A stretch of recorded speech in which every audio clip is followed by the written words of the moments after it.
Futur Média Baxaw ana Jibi. ji mi ngi États-Unis. lu mu dem defi foofu. dafa dem benn liggéey.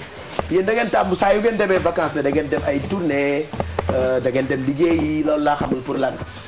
lu tax ñun ñu war a mun a léegi ñun ñu wax ñun lu tax ñun ñu war a mun a toog te la rek di wax lu neexul yàlla maanaam fen. léegi fexeel génneel ma lu ñu fi wax depuis ce matin loo xamante ne neexul yàlla. ah dama ne la Jibi dafa dem liggéey nga tuumaal ma naa ma lu tax wala toogee. mais yéen ñaara bokk liggéey léegi Jibi fan lan lay liggéey.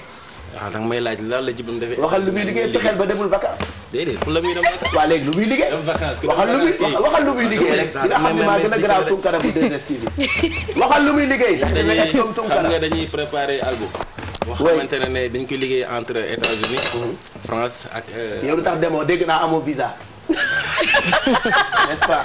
oui gën a garaaw de et puis yéen seen album bi jaratul quoi. am na xew yéen mënu leen dara yéen woyu leen. kenn xamul liggéey bi def lan la. vraiment vous ñan yéen ñii waa Dabrène si yéen vraiment xamu leen dara et puis dañu waxante dëgg. d'accord dañu waxante dëgg parce que am na yoo xamante exorcisme matinal xamu leen dara Tunkara soog a léegi. voilà xam Cheikh la maintenant. ah d'accord non Tunkara laa bëgg di waxal léegi. non léegi waxal ak man nous on adore ce que vous faites. jox ma sa ndombokool jox ma sa high five jox ma sa kok ma ci MSN.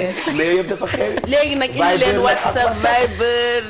Instagram Snapchat. yéen déjà pour vous dire que ne peut-être xam na ngeen yooyu dafa xewe mooy yéen a bëgg yooyu xewe. ndax Facebook xam nga ne xewul. fexeel ba MSN am fi. MSN bañ koy woowee. xale yi dugg ci MSN la. i5 tëj na léegi da nga may expliqué la. miin man sax xamatuma sama compte i5. pour wax ma yàqu. non man moom kii day baax.